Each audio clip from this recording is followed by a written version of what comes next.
I was told there was 2 times I opened my eyes, and both times was when I heard my baby Taylor when she made noises or let out a little cry.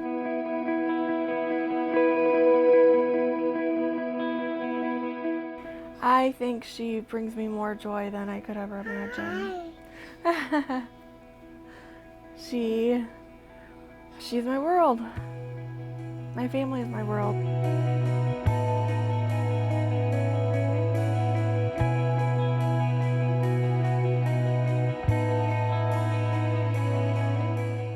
But then when I did wake up, since I was in the hospital and I was intubated for so long, I had lost a lot of my strength. I couldn't even roll over in bed by myself. I couldn't sit up in bed by myself.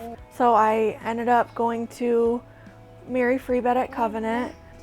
And so when she first came to rehab, the team and I were very nervous. Here's somebody who's like, I want to get out of here in a week. I want to get home and take care of my baby. And like, well, we're going to work on seeing if you can walk first. Her first day here, she couldn't even walk 10 feet. Usually takes about at least 10 feet to walk to the bathroom. So to be able to keep your shortness of breath like down to a minimum in order to do that. And then there's a lot of standing when you're trying to get up.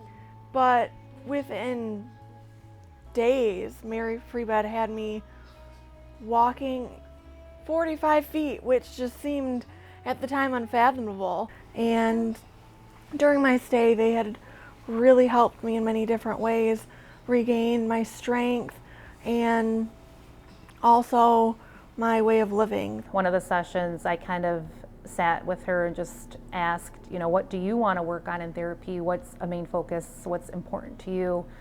And she told me that she wanted to be able to care for her daughter. When she told me that, I just said, I'll be right back, and went and we have this little therapy baby that we have. During our one session was her practicing changing a diaper on the baby doll and also practicing dressing skills on the baby versus herself.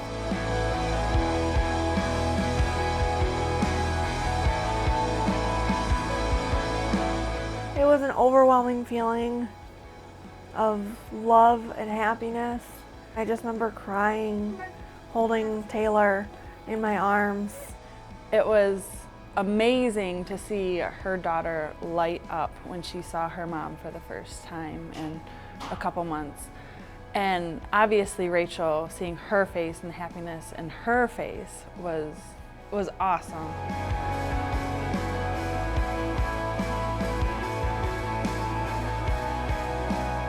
Life before COVID, I just took everything for granted. You don't think of how difficult it is to move around without getting out of breath. I'm still on oxygen, so it's a little bit more difficult for me to get around. Being able to walk and move throughout her day with fewer rest breaks as she's taking care of her kiddo, and then just like getting back out into the world, running errands and doing things that you have to do. It does kind of sound silly to feel good to be able to do dishes, but even when I first came home, I was so out of breath, and I would just get exhausted from just standing here. I do have hope that I will be fully recovered someday. Hope gives you the motivation to keep going, to keep moving forward.